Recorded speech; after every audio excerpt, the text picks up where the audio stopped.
तीर्थास्पदं शिवविरञ्चिनुतं शरण्यं वृत्यार्तिहं प्रणतपालभवाब्धिपोतं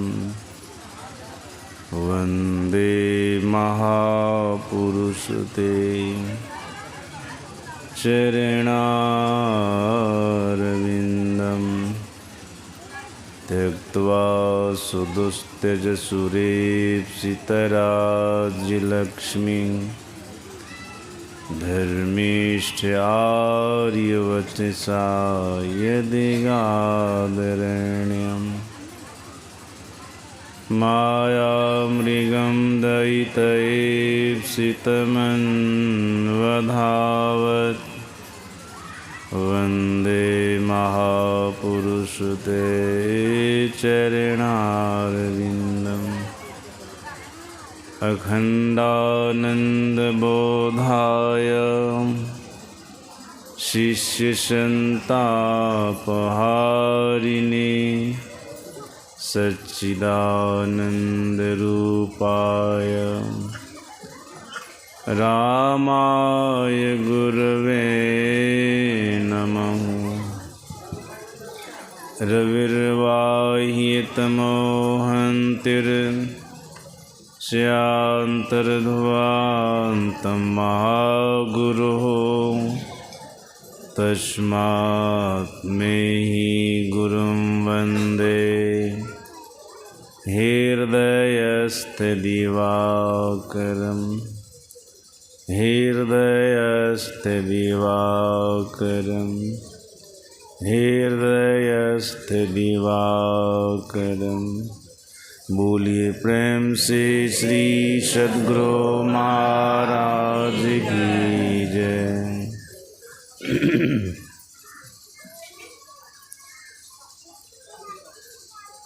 इस पावन स्थल पर मंचासी मुदमंगलमय साधु समाज, परम आदरणीय सत्संग प्रेमी महानुभावों तथा आदरणीय माताओं एवं भक्तिमती बहनों,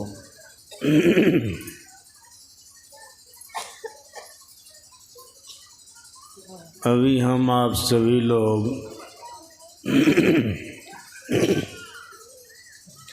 पाठ और प्रवचन के माध्यम से मनुष्य शरीर की महिमा और इसकी उपादेयता सुन रहे थे।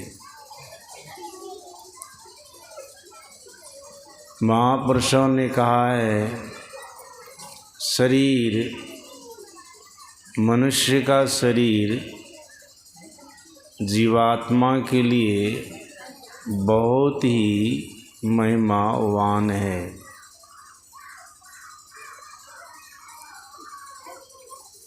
कागभूषुंडी से पक्षीराज गरुड़ जी ने 7 प्रकार के प्रश्नों को किया था। उसमें से एक प्रश्न यह था, जीवात्मा के लिए 84 लाख प्रकार की योनियों में सबसे उत्तम और बढ़िया कौन सा शरीर है। इस प्रकार कागभूषुंडी जी महाराज ने पक्षीराज गरुड़ जी को कहा था, नर समान नहीं कवनियु देही, जीव चराचर जाचत जेहि।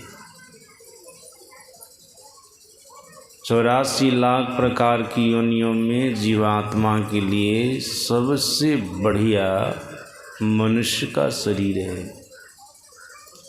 इसके समान और कोई शरीर नहीं है। क्या कहा आगे, जीव चराचर जाचत जेहि। जितने चर अचर जीव हैं सभी मनुष्य शरीर की कामना करते हैं। चर अचर का मतलब क्या होता है? चर अचर जीव, चर अचर का मतलब होता है चलने वाला जीव और नहीं चलने वाला जीव। चर मतलब चलने वाला जीव, अचर मतलब नहीं चलने वाला जीव। ये जो चर अचर जीव है, चलने वाला और नहीं चलने वाला, कागभुसुंडी जी महाराज पक्षीराज गरुड़ जी को कहते हैं, ये सब भी मनुष्य शरीर की कामना करते हैं। आप लोग कहेंगे चर चलने वाला जीव कौन है जो मनुष्य शरीर पाना चाहते हैं? अचर नहीं चलने वाला कौन ऐसा जीव है जो मनुष्य शरीर पाना चाहता है? सुनिए, चलने वाले जीवों में पशु पक्षी कीड़े मकोड़े आदि ये चल रहे हैं, चलने वाला जीव है, लेकिन अधम शरीर को पाया है, निकृष्ट शरीर को पाया है, पशु पक्षी कीड़े मकोड़े वाले शरीर को पाया है। इस शरीर में रहने वाला जीव मनुष्य शरीर पाना चाहते हैं। ये चर है, चलने वाला जीव है। अचर नहीं चलने वाले जीव, जैसे वृक्ष है, पहाड़ है, उसमें भी जीव हैं, वृक्ष में भी जीव हैं, पहाड़ में भी जीव हैं, लेकिन पहाड़ चलता नहीं है, वृक्ष चलता नहीं है, वह एक जगह स्थिर रहता है। यह अचर जीव है, नहीं चलने वाला जीव है, लेकिन यह जीव भी अधम शरीर को पाया है। पहाड़ का शरीर कोई उत्तम शरीर नहीं है, वृक्ष का शरीर कोई उत्तम शरीर नहीं है। ये नहीं चलने वाला जीव जो अधम शरीर को पाया है, वृक्ष पहाड़ के शरीर को पाया है, यह जीव भी मनुष्य शरीर पाना चाहता है। इसलिए कागभुसुंडी महाराज कहते हैं, चर अचर जितने जीव हैं सभी जीव मनुष्य शरीर पाना चाहता है। 84 लाख प्रकार की योनियों में जीवात्मा के लिए सबसे उत्तम, सबसे बढ़िया मनुष्य का शरीर है। परमात्मा श्री राम के उपदेश में हम आप सुन रहे थे, ये चर अचर प्राणी तो अधम शरीर को पाया तो उत्तम शरीर मनुष्य शरीर पाना चाहता है, लेकिन जो जीवात्मा देवता वाला शरीर को पाया है, देवता वाला शरीर को,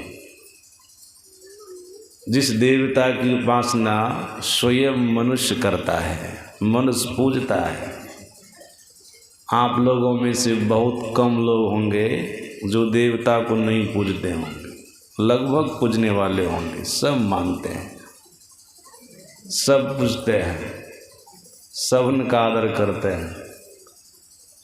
लगभग सत्संगी भी इससे अछूते नहीं हैं, वे भी इसमें लगे रहते हैं। प्राचीन काल से संस्कार पड़ा हुआ है, जल्दी लोगों को ये सब छूट नहीं सकता है।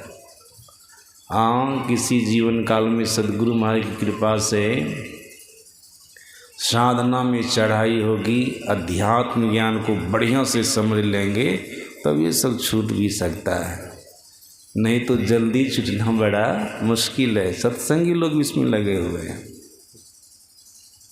जिन देवताओं की उपासना मनुष्य करता है, वह देवता भी मनुष्य शरीर पाना चाहता है। सुन रहे थे पाठ में, परमात्मा श्री राम कह रहे थे, बड़े भाग मानुष तन पावा, असुर दुर्लभ सब ग्रंथ ही गावा। जीवात्मा को, शरीरस्य चेतनात्मा जीवात्मा को मनुष्य का शरीर बड़ा भाग्य से मिला है, और यह इतना उत्तम है, बढ़िया है कि इस शरीर की कामना देवता लोग भी करते हैं। हमें मनुष्य का शरीर मिलता तो अच्छा होता। सज्जनों, आप लोगों के अंदर में जिज्ञासा हो सकती है, मनुष्य शरीर की क्या खासियत है कि चर अचर प्राणी जो अधम शरीर को पाया है वो मनुष्य शरीर पाना चाहता है। देव कोटि के प्राणी जिसकी उपासना मनुष्य करता है, जिसको मनुष्य पूजता है, वह देवता भी मनुष्य शरीर को पाना चाहता है। क्या विशेषता है मनुष्य शरीर की?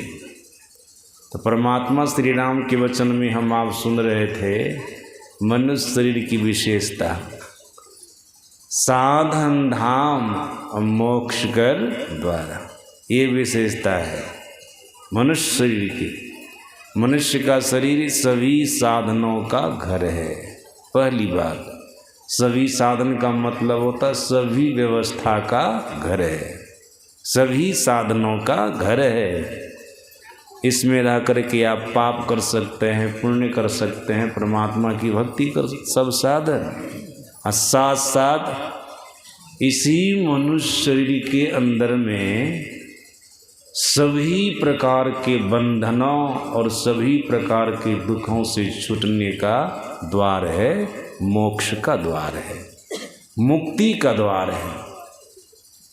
इसीलिए इसकी विशेषता भी है। अगर ये नहीं रहे शरीर में तो इसकी कोई खास विशेषता नहीं है। तब तो देखिए ना, इस पर चिंतन कीजिए तो पता चलेगा। आँख से किच्ची निकलता है, बढ़िया चीज़ है।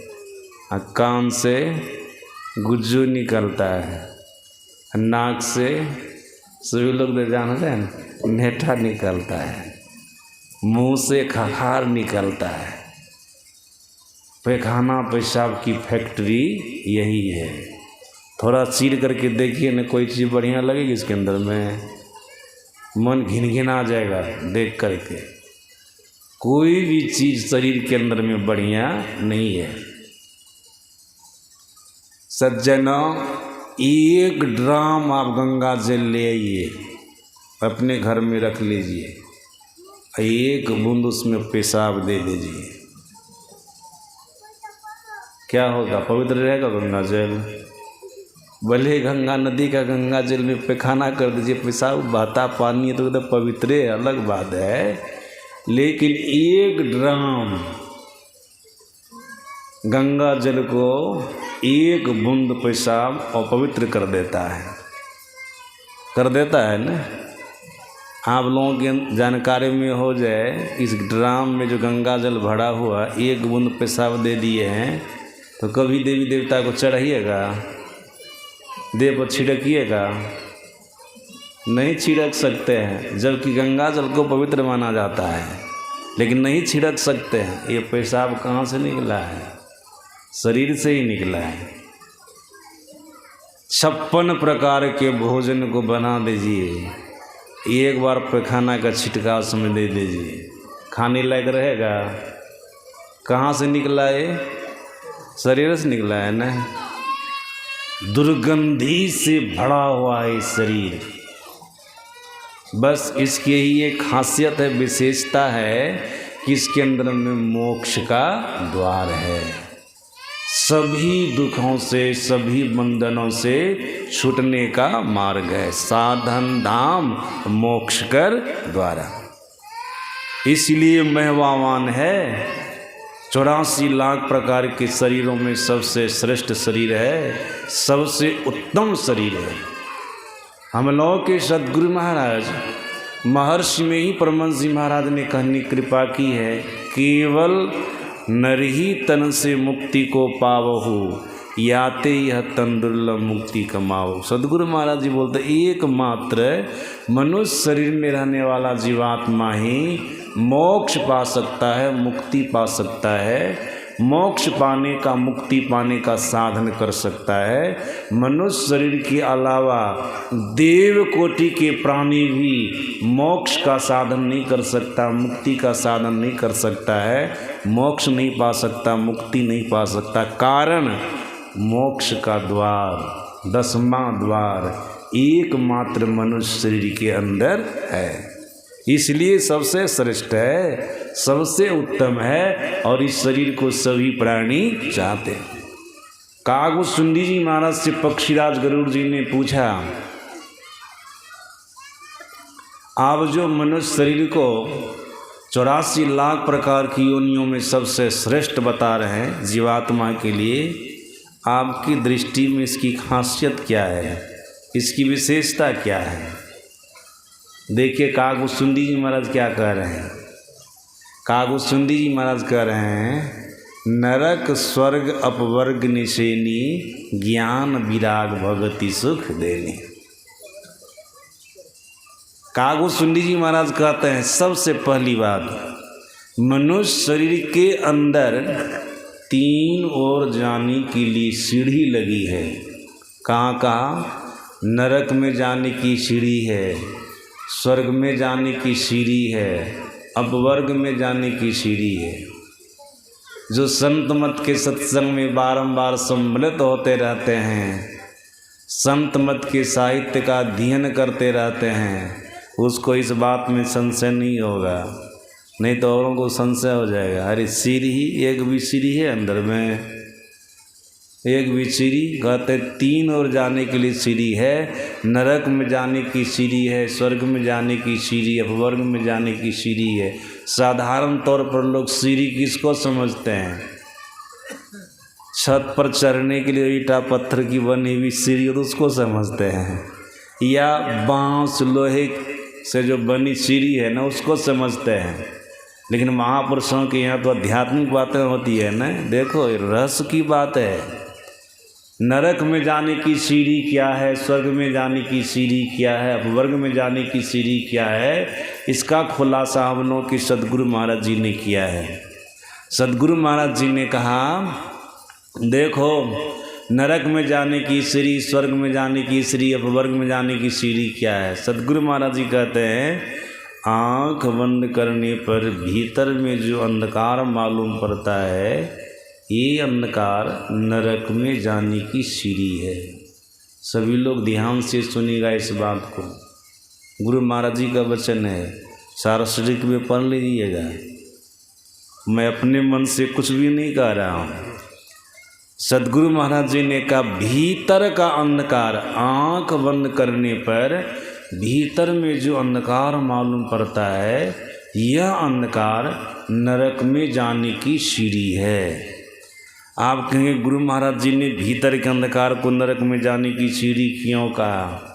इसका भी खुलासा सदगुरु महाराज जी ने अपने प्रवचन में किया है। भीतर का अंधकार नरक में जाने की सीढ़ी इसलिए है, भीतर का अंधकार अज्ञानता का प्रतीक है। जब तक जीव अपने भीतर में अंधकार देखता रहता है, तब तक जीव अज्ञानी बना रहता है। जब तक जीव अपने भीतर में अंधकार देखता रहता है, तब तक जीव अज्ञानी बना रहता है। और अज्ञानी जीव से अनेक प्रकार की भूलें होती है, कुकर्म होता है, पाप कर्म होता है।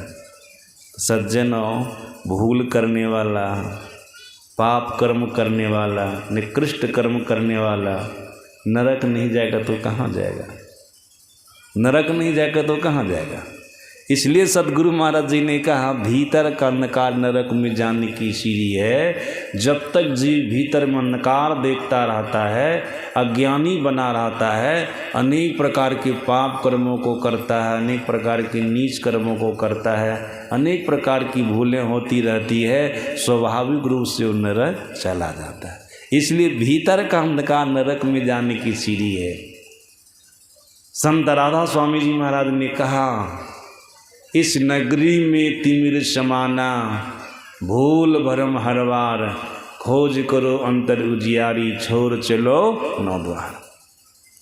राधा स्वामी जी महाराज इस नगरी में, शरीर रूप नगर में, तिमिर समाना मतलब, तिमिर का मतलब अंधकार। इस नगरी में, शरीर रूप नगर में तिमिर है मतलब अंधकार है। तो भूल भरम हर बार भूल भरम होता रहेगा, पाप कर्म होता रहेगा। और जब ये कर्म होता रहेगा तो नरक में जाने से कोई आपको बचाने वाला नहीं है। महर्षि संत श्री परमहंस महाराज ने कहने कृपा की है, जब तक भीतर में तम है तब तक जीव के सामने में जम है। जब तक तम है तब तक जम है। तम मतलब अंधकार, तम का मतलब अंधकार होता है। जब तक आप भीतर में अंधकार देखते रहेंगे ना, तब तक आपके सामने में जमराज रहेगा। जब जमराज रहेगा, शरीर का परित्याग करेंगे, जमराज कहाँ स्वर्ग ले जाएगा? जमराज आपको स्वर्ग नहीं ले जाएगा, जमराज आपको नरक ले जाएगा, दुख के स्थान में ले जाएगा, दुख के स्थान में ले जाएगा। सज्जनों, सदगुरु महाराज जी ने थोड़ा अपवाद के लिए कहा है, जो संत मत के सत्संगी हैं, साधना में लग चुके हैं, सत्संग कर रहे हैं, ध्यान कर रहे हैं, सदाचार का पालन कर रहे हैं, पंच पापों में से एक भी पाप नहीं कर रहे हैं, रोज सत्संग करते हैं, ध्यान करते हैं, अगर ऐसा सत्संगी, ऐसा साधक अंधकार में भी रह करके शरीर का परित्याग करेगा तो नरक भी नहीं जाएगा। सदाचार के प्रभाव से, सत्संग के प्रभाव से, ध्यान के प्रभाव से वो दोबारा मनुष्य शरीर पावेगा। वो मनुष्य शरीर से नीचे नहीं गिरेगा, नरक में नहीं जावेगा, वो दुख के स्थान में नहीं जावेगा। लेकिन बिरले कोई सत्संगी हैं जो पूर्णतया सदाचार का पालन करते होंगे। नहीं, ये सो भी नहीं कर सकते हैं। बिरले कोई हैं जो पूर्णतया सदाचार का पालन करते होंगे, पंच पापों में से एक भी पाप नहीं करते हैं। झूठ, चोरी, नशा, इन सब विचार में से कोई पाप नहीं करते होंगे। बिरले कोई मिलेंगे। रोज सत्संग करने वाला, रोज ध्यान करने वाला बिरले कोई मिलेंगे। यहाँ पर सप्ताह ध्यान साधना शिविर सत्संग का आयोजन है तो आप लोग विशेष संख्या में आते हैं, रोज आते हैं मंदिर में। रोज हो सकता है यहाँ पर थोड़ा सा विशेष लोग जागरूक होंगे तो आते भी होंगे, हमको तो पता नहीं आगा। लेकिन बहुत से सत्संगी जिसको रोज से मतलब नहीं, कभी कभी सत्संग में जाते हैं, घर में भी वो रोज नहीं करते हैं। लेकिन हाँ, ऐसे कोई हैं श्रद्धालु संस्कारी जो अपने घर में रोज करते हैं। तो गुरु महाराज जी कहते हैं, जो सदाचार का पालन करते हैं, सत्संग करते हैं, ध्यान करते हैं नियमित रूप से, अगर वो अंधकार में भी रह करके शरीर का परित्याग करेंगे तो नरक में नहीं जाएंगे। जबकि भीतर का अंधकार नरक में जाने की सीढ़ी है। जीवन भर कोई अंधकार को देखता रहा अपने भीतर में, आंख बंद करने पर याद रखिएगा वो मरेगा तो नरक जाएगा, क्योंकि अंधकार नरक में जाने की सीढ़ी है। अपवाद में है कि सत्संगी जो ध्यान करने वाले हैं, सत्संग करने वाले हैं, सदाचार का पालन करने वाले हैं, वो नरक में जाने से बचेंगे। नहीं तो सबके सब अंधकार में शरीर का परित्याग करने वाले नरक में जाएंगे। जमराज और जमराज का दूत अंधकार में रहने वाले प्राणी को नरक में ले जाते हैं। सज्जनों, इसलिए थोड़ा सा प्रयास कीजिएगा, खोज करो अंतरियाग पुजियारी, छोड़ चलो 9 द्वार।